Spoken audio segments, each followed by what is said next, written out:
Сонымен кез келген іс бір ойдан, дәлірек айтсақ арманнан басталады. Барлық ұлы адамдар армандаған. Қазақтар жақсы сөз жарым ырыс дейді ғой, ал сөз қаруы ой. Егер адам әрдайым өз мақсаты жайында ойласа, бұл ой оны шабыттандырып, рухтандыра түседі. Арманыңызды өз ойыңызда жан-жақты талқылап сипаттасаңыз, бірден көңіл күйіңіз көтеріліп, белсенді әрекет етуге, жұмыс істеуге ұмтыласыз. Арман адамға қуаныш, шабыт, жұмыс істеуге қуат береді. Адам әрдайым өз ойындағысына жетеді. Өз арманымыз жайында қаншалықты көп ойласақ, соншалықты арманымызға жақындай түсеміз. Өзіңіздің арманыңызға жетер жолды тек өзіңіз ғана таңдай аласыз. Өзіңізге шынымен армандаған, ұнайтын қызмет түрін таңдағаныңыз жөн.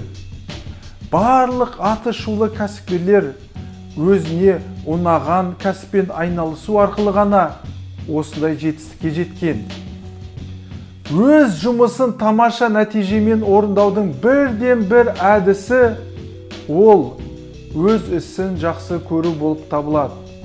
Өзін өзі бір іспен қызығуды мәжбүрлеу адамдардың ең үлкен басты қателіктердің бірі болып табылады. Мысалға, мамандық таңдағанда, немесе басқа адамдардың істеп жүргенін қайталағанда, өйткені түсіну керек. Әуестікті біз таңдамаймыз, әуестік бізді таңдайды. Адамзат тарихында әрдайым ақша табу үшін алғашқы капитал, жер және ғимарат қажет болып келді. Бірақ қазіргі кезде ең басты байлық бұл біздің ақылымыз болып табылады. Қазір ең көп қаражат табатындар, ең көп және ұтқыр ойлайтындар.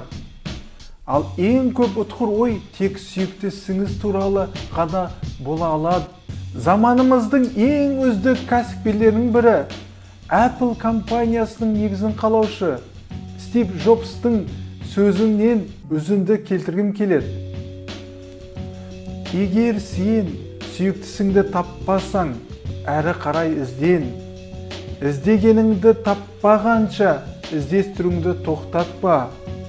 Барлық нәрсе сияқты жүрек қалауы іздегеніңді табылғанын бірден хабар береді. Уақыт өткен сайын өз ісіңе деген құмартуың әрі қарай арта түседі. Сондықтан ізден, іздегенді таппағанша тоқтама.